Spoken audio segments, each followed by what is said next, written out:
po yung heart nyo para tanggapin si Jesus Christ. Ayan. So ngayong oras na to magpe-pray lang tayo sandali. And hayaan natin na maging personal na prayer natin to kay Jesus na, Lord, hindi ko papakawalan yung moment na to.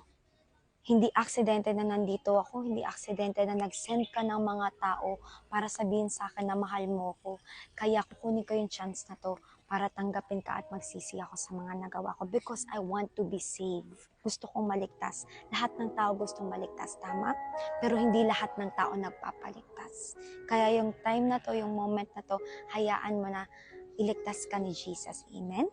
Sige tayo lahat ay pumikit yung mukha. Sabihin mo yung prayer na to. Sabihin mo, Panginoong Jesus, inaamin ko po na ako'y makasalanan at nakagawa ng maraming kasalanan. Patawarin niyo po ako sa mga aking nagawa.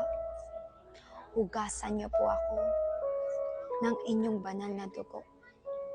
Binubuksan ko po ang aking puso.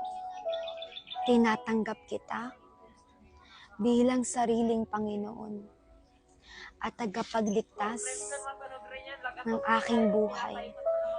Isulat niyo po ang aking pangalan sa aklat ng buhay